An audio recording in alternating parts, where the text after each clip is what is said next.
Began her career as a yellow bus driver, and then she became the principal of 5 schools, pre-K through high school in the Plano ISD. And now it's been years, but she made a career change. And now I consider her the expert on LinkedIn and different social media platforms. I am thrilled to welcome my good friend, Debbie Saviano. Hello, Debbie. Hi, Pam. Oh my gosh. When you hear introductions, I thought you're like, it's been so many years, and you and I have known each other a long time, because time goes so quickly. So thank you for having me. I'm excited to be here. Excited to be here. I know I still, feel like when I met you, we met at that one event, then we had a mutual connection, and then we We started getting involved in Women's Leadership Live, which I absolutely loved with our mutual friends, Stacy Shefflin and the one and only Linda The McMahon. one and only Linda and Stacy. Absolutely. They're at the RNC right now for President Trump. So yeah, we were together last weekend in Florida, and they're at the RNC today. So yeah, actually, we were talking about Women's Leadership Live when we were all together, about the wonderful memories and all the people, and just such a phenomenal experience. But that's been years ago too, when we started that. My gosh, I mean, time flies for sure. I know you've always been such a huge advocate for women, but I really want to find out how, with your teaching background and being a principal, I can honestly say that I would not be where I am on LinkedIn without you. I can Oh, honestly say that. you're so sweet, Pam. Thank you. That's so sweet. That's so sweet. So, it's interesting. We all have these wild rides of life, of where we started and stuff. I married young, as you know. My husband, when Phil started teaching, we needed to supplement the income. And so I decided to drive a school bus. You're talking about the yellow school bus. I still see yellow school buses when I see them. I still have this little tug of heart, if you will, because I drove one for 4 years, the whole time I was in college. And I always knew I wanted to be a principal. That was never an issue. And in Texas, as you probably know, you have to teach for 4 years to be an administrator. So I taught 4.5 years before becoming one. And the yellow school bus, I have to say, I should do a book about that, because it really did prepare me for everything else. College, I'm telling you, did not prepare me for being a principal. That yellow school bus did. I can assure you, having 90 kids sitting behind you, you better learn how to take care of relationships and et cetera. So did all that. But the interesting thing with LinkedIn is, when I retired from education, I loved being a teacher and a principal. I loved it. I have the most phenomenal memories. And thanks to social media, I'm attached to a lot of those young people. Some who rode my buses as elementary kids. It's so cute. Now they're all grown up. But when I retired, I thought, I've got to do something. I was, still young. And I thought, what am I going to do? So this is like 15, 17 years ago. And I thought, well, I've got to know social media. I have to fully understand it. Didn't know anything about it, really.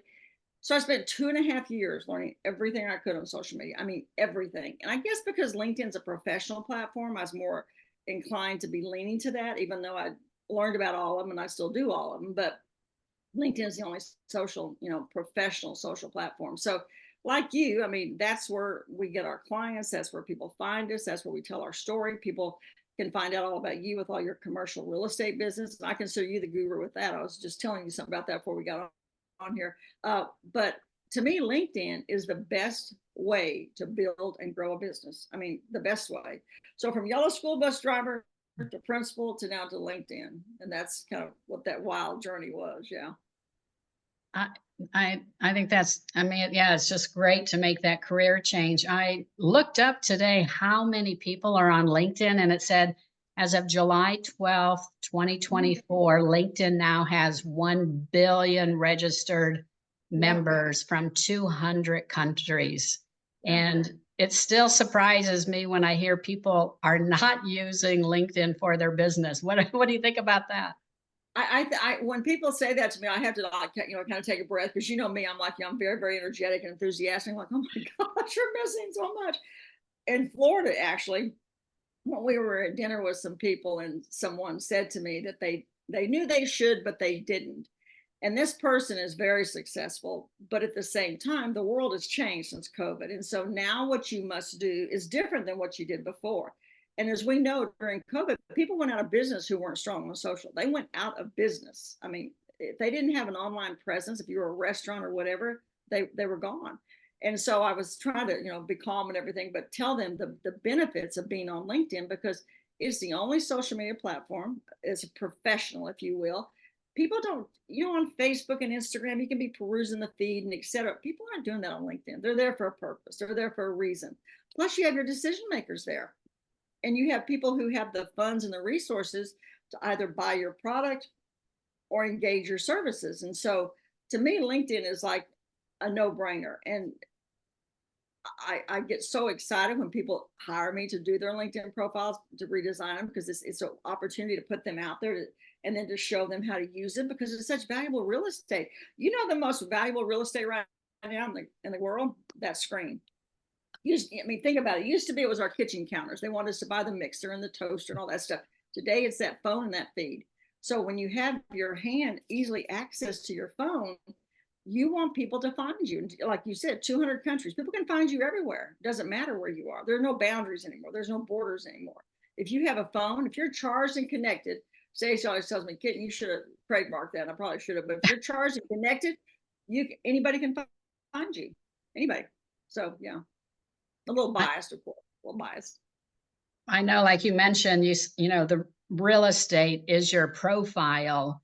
And I know reading your profile on helping people with LinkedIn, but mentioning that as the, main thing that everybody always looks at, what main tip do you have for that profile besides talking about yourself? What do you recommend on that part? That's a good question, because there's so many factors, right, that I could say. I like to think in terms, excuse me, I like to think in terms of first impressions. If you're going to a business meeting, you don't come in cut off shorts and flip flops like you go to the beach or the lake, right? You come for first impressions, because if people don't have a good first impression, unfortunately, right or wrong, they don't take you seriously. So for me, what do you want people to see and feel when they hit your LinkedIn profile? Because it's about that first impression. And the top portion above the fold there on your computer and on your phone, it's a little bit longer, but still, what are they seeing? You want to make sure everything you have that they see and they read speaks to them, because it's not about us. It's really not. And that's what people get confused. They think, well, I shouldn't say all this stuff about me. No, you say that in the about section of the experience, because they're looking for that. They want to know why you. They want to know how you can help them. They want to know what solutions you offer. So my number one tip is look at your profile, and does it have the first impression you think it should have? Your photo, your banner, your headline. Those are the number three things at the top there they're going to see. I think it's 70% of the people. That's where I think it's 78%. They'll judge you if they're going to go farther based on the top portion. Probably higher now because of everybody online, but that would what I say. Are you speaking to the person you want to be able to provide services for, or product for, solutions? Yeah. I know they always say too, make sure that your picture that you have is the picture. Like if you're walking into Starbucks, they instantly recognize you. I look at some of the pictures and I'm always like, they don't look like a CEO, or they're taking a picture practically in their bikini, and Exactly. Now that's a really good point, because it is about recognizing. I always say this when I'm speaking for women. We change hair colors, we change hairstyles, all this different, not men so much, but women more so. People have to recognize you. They have to know who you are, because if they don't, and then like you said, you want it to be in alignment with what you do. Now, if you rent yachts, yeah, you might be out at the marina. That's fine. But if you're the CEO of something, you shouldn't be out at the marina in a never in a bikini. But anyway. I know. I think when overall, with social media, people do get overwhelmed with it because there's so many platforms. But I always found, LinkedIn, especially for my business and your business, on reaching 7 billion people for free around the world. What kind of advice do you have with someone who wants to get started? I know I got started by taking the classes that you offered and went step by step and set up everything. But what do you recommend to people who are like, I do need to get involved in LinkedIn, especially maybe if you're out of college or starting a new career? Absolutely.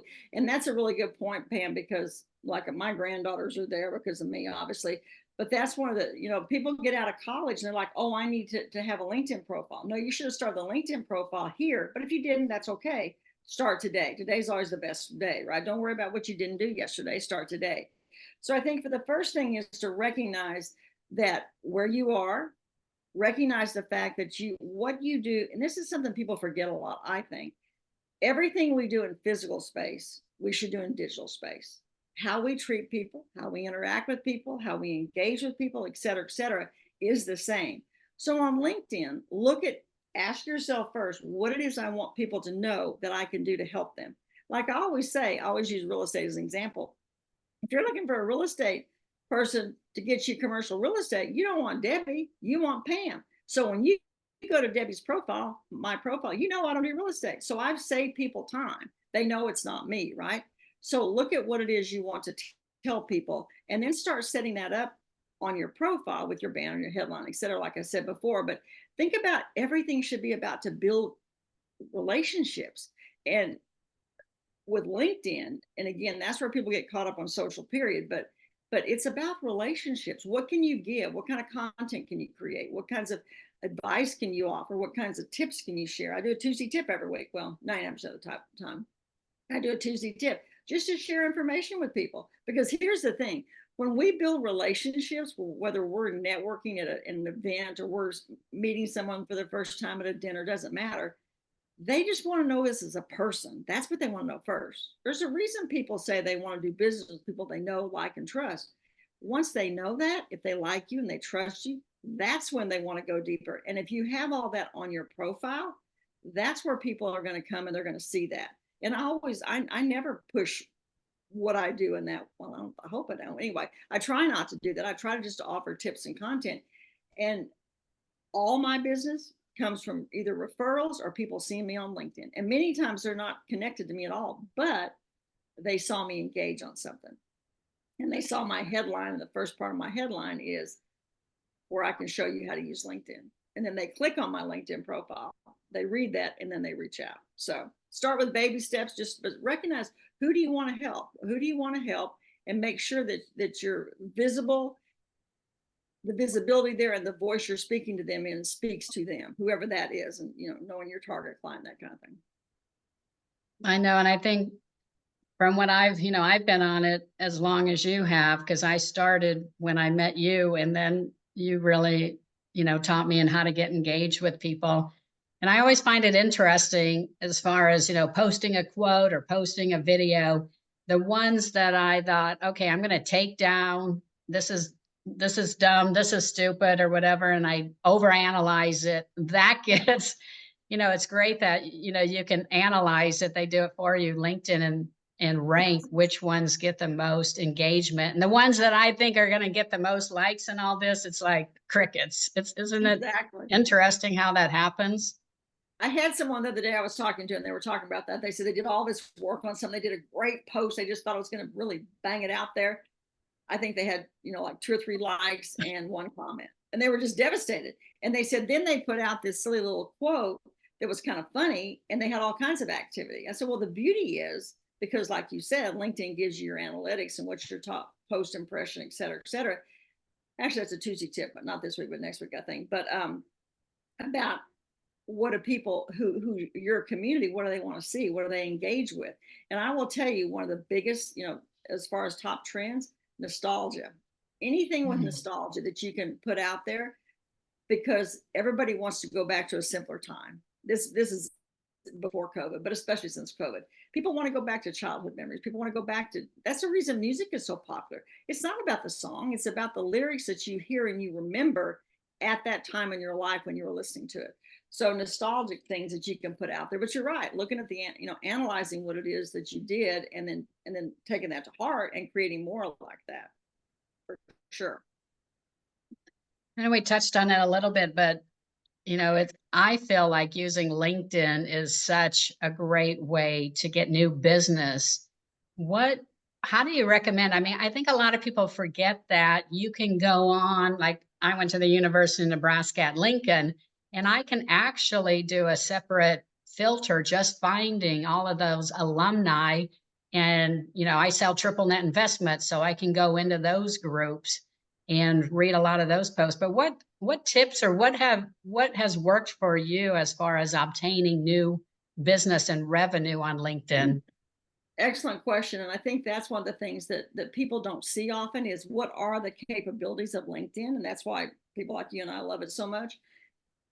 They put it all out there for you. So first of all, remember why you, because you want people to be able to say, why do I want Pam? Well, I want Pam because she's one of the best commercial real estate agents in the state, in the country, in the area. That's why I want Pam.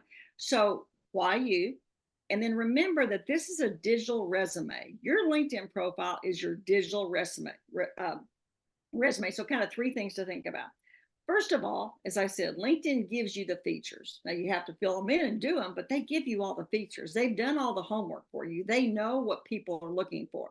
So just using the features in LinkedIn and filling in all those different spaces and all those different features, that's the first thing, because that will help you in searches like you're just talking about.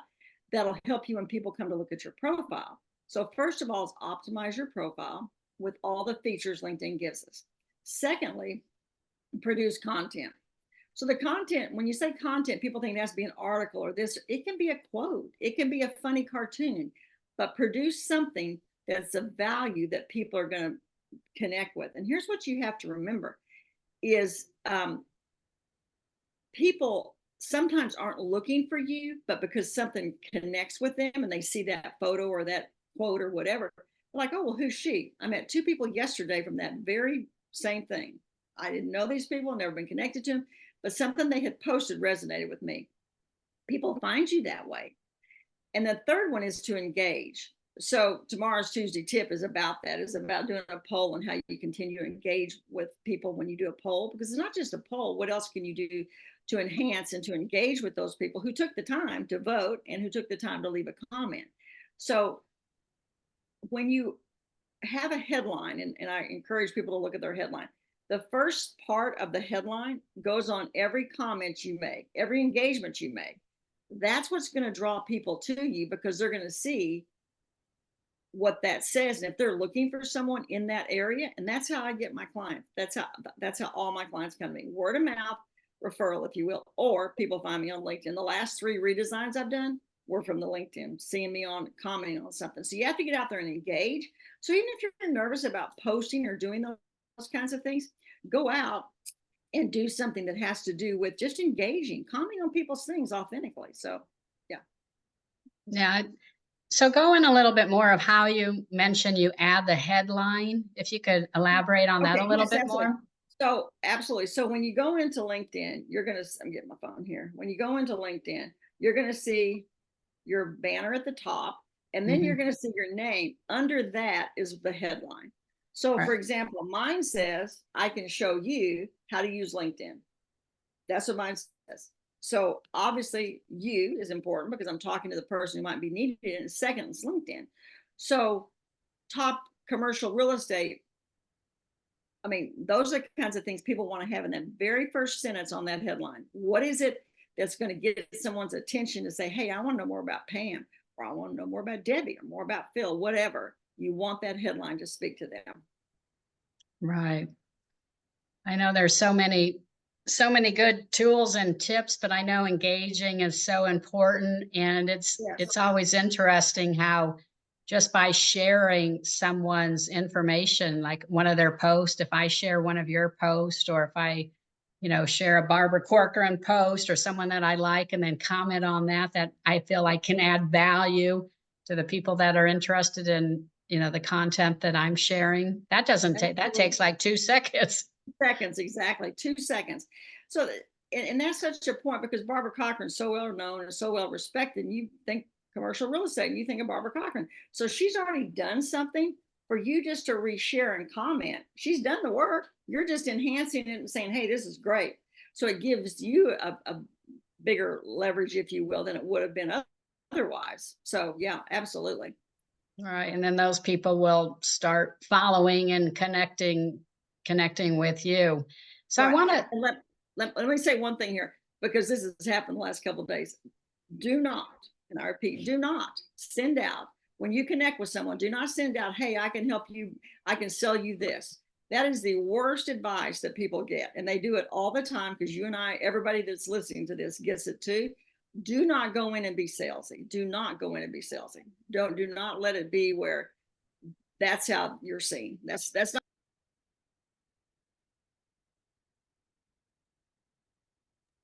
someone to be able to meet you and that kind of thing. So yeah, for sure.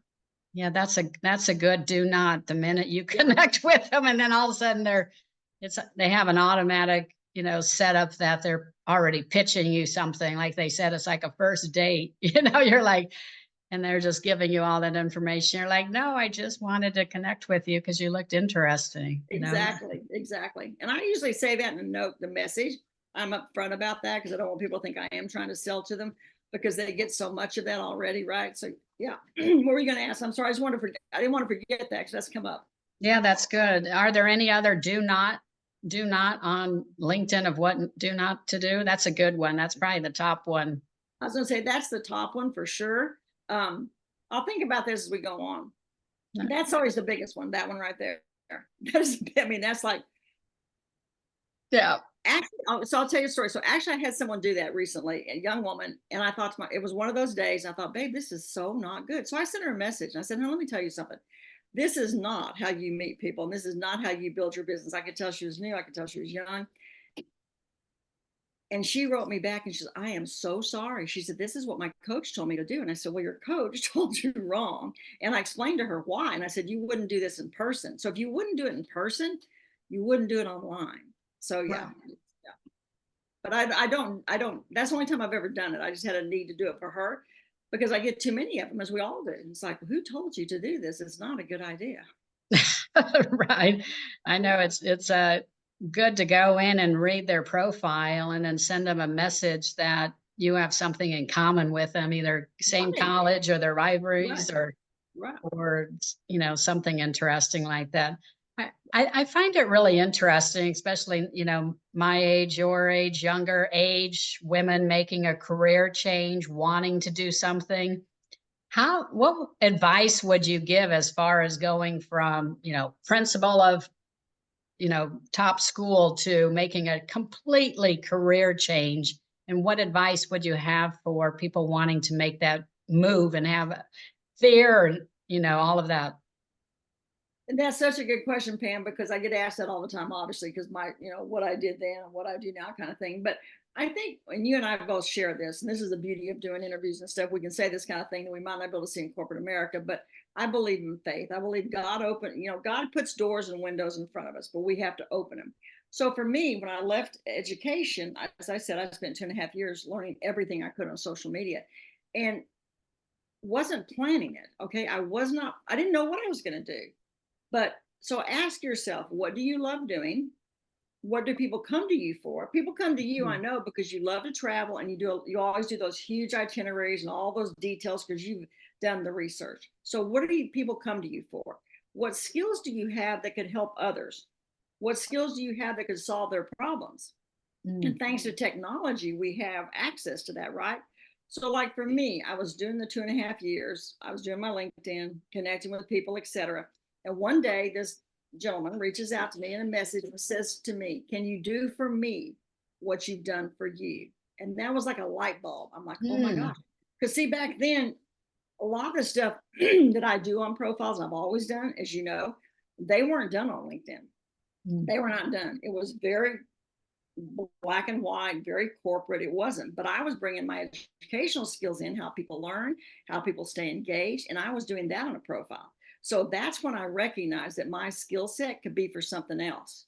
So what do you know? What do you love? What do people come to you for? And I'll give you an example. I think that if you research it, I know that e-learning courses, etc. I am so sorry, are over $400 billion worldwide. Wow. It's huge. It's like the number 2 or number 3 industry right now. So, what do you know that you have that you could teach someone else to do in a course? So, there's plenty of room for opportunities out there. It's just, and again, the biggest thing is the fear. What are people going? And I think women struggle with this more than men do, unfortunately.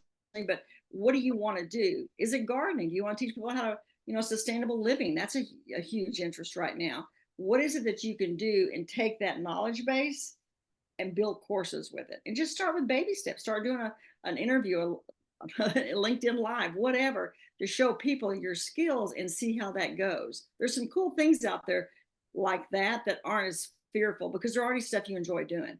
So, like for you, I'll use you as an example with your itineraries.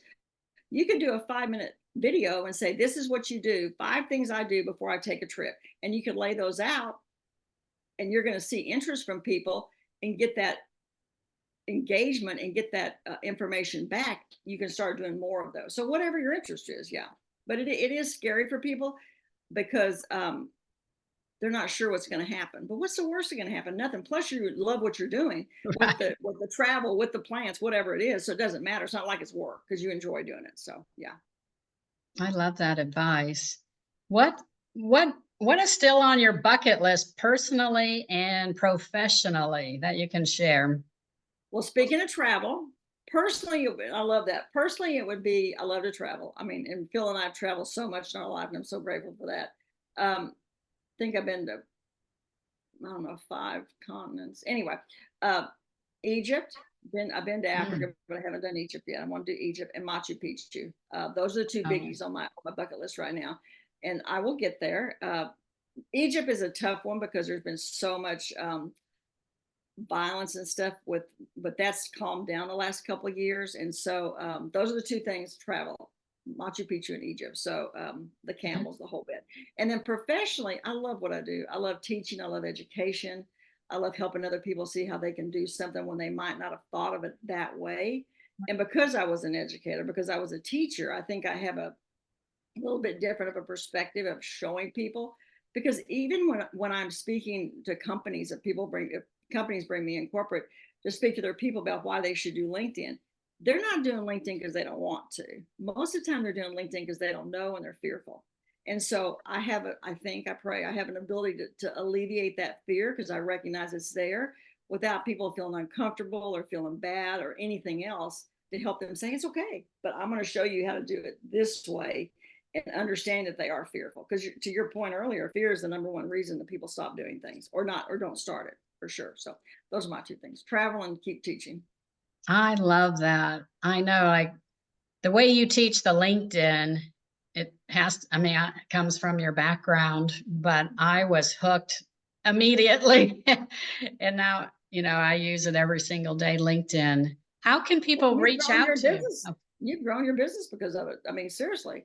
I mean, you're so well known and so well respected, and people call you because, and then when they want to know more, they can go to your LinkedIn profile and even learn more details. So, I interrupted you. I'm sorry.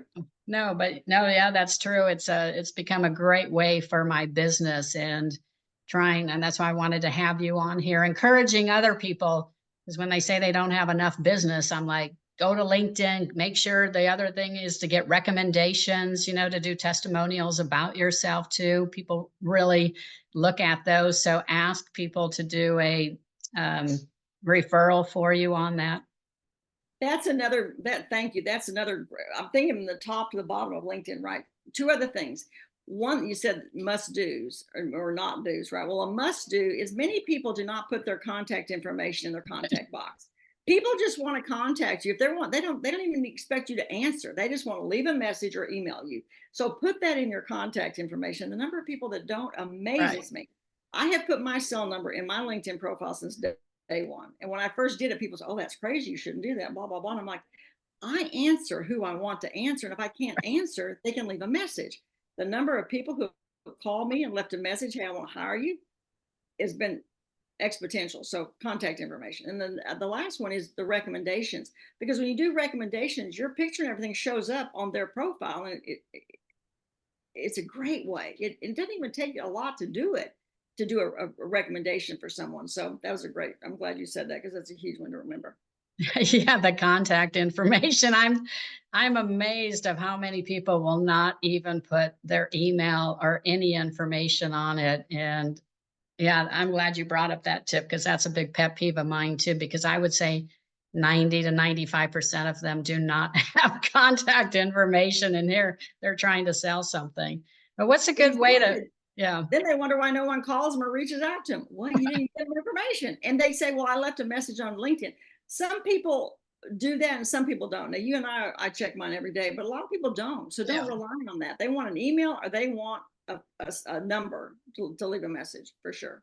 Simplify. Well, how can people reach out to hire you for their corporation to have all of their employees have updated LinkedIn profiles or Well, it's follow you simple. on LinkedIn? Yeah, it's simple. Yeah, LinkedIn is probably the easiest since that's what we're kind of talking about. Because on my contact information, I have my cell number and I have my email. But it's on my contact information on LinkedIn because again, that's the primary platform I use. And like I said, I love the others and I use the others, but LinkedIn, I'm in there every day. I don't want to say all day, but I'm in there a lot. And so all my contact information is my cell number and my Debbie at debbiesaviano.com for sure. Thank you for asking. Well, good. Well, thank you so much. It's been great seeing you and having you and sharing your expertise on LinkedIn. Thank you, Debbie. Oh, my pleasure, Pam. I always enjoy visiting with you, and it's been too long. And no, it was a treat to be able to be here. To kind of like we used to meet at Corner Bakery or Starbucks and sit down and have our coffee and talk about all this stuff. So this was fun. Thank you for having me. I appreciate it. Thank you.